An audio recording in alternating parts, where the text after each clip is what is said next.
Этот тренажер Наталья Зяблицкая испытывает в рамках рабочей поездки депутатского корпуса по строящимся спортивным площадкам в Вартовске. Она не единственная, кто решил их испытать, и не без последствий.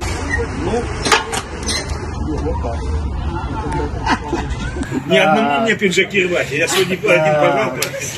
Все, я победил. Надо в спортивной форме ходить, да?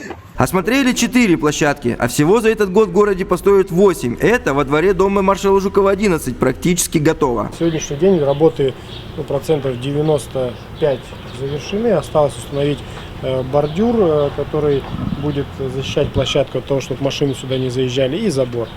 Ну, чтобы, соответственно, сделать это безопасным, чтобы сюда транспорт не попадал. Раньше на этом месте была площадка с большим забором, воротами и плитами на земле. Здесь детвора летом гоняла футбол. Сейчас эту возможность у них забрали. Теперь здесь лишь арена для панофутбола. Но депутаты говорят, что у них все просчитано. Приняли решение, что необходимо поставить такого плана комплекс, так как близлежащим территориям негде заниматься. Футбольное поле есть в соседнем дворе, где возможно заниматься, и есть на юбилейном.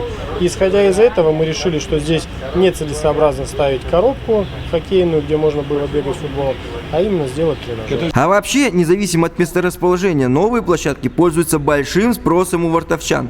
Ой, очень хорошо, прекрасно. Вы сюда первый раз пришли?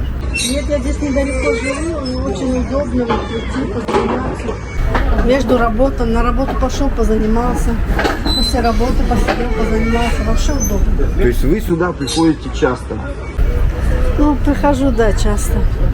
Как? Нагрузка есть? Да. Вот так вот, если минут 5 поработать, знаешь, как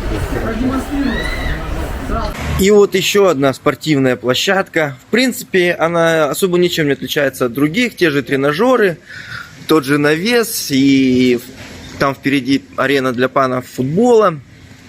Но ее отличительная особенность в том, что это старый Вартовск. Тот район, который действительно нуждается в подобных площадках. И поверьте на слово, я здесь проезжал днем и вечером.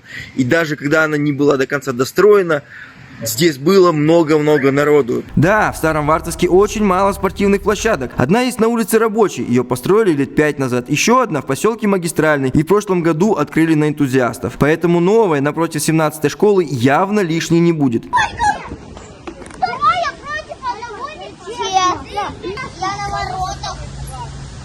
А вот площадка на Пермской 35 еще не готова принимать спортсменов. Здесь пока нет резинового покрытия и территория не до конца облагорожена. Да, и она отличается от 3 других, которые посетил депутатский корпус. Здесь стоят тренажеры для колясочников и у кого проблемы с опорно-двигательным аппаратом. Ехать, подниматься вверх.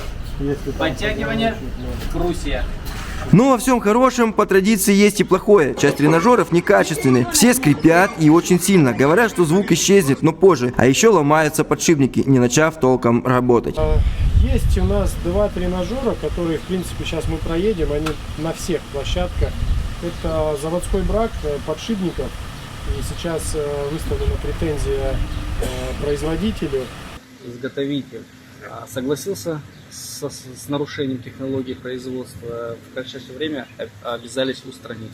Ну и в Старом Вартовске по традиции оставляют старовартовчане после себя мусор, семечки, бутылки прямо на площадке и активно воруют урны. Буквально за пару часов до приезда депутатов недавно установленную украли. Но скоро здесь подключат камеры видеонаблюдения и вполне возможно, что воровство прекратится. Ну и еще их прикрутят к бетонному основанию. На всякий случай. Кирилл Охотников, Андрей Бучинский, телеканал Н1.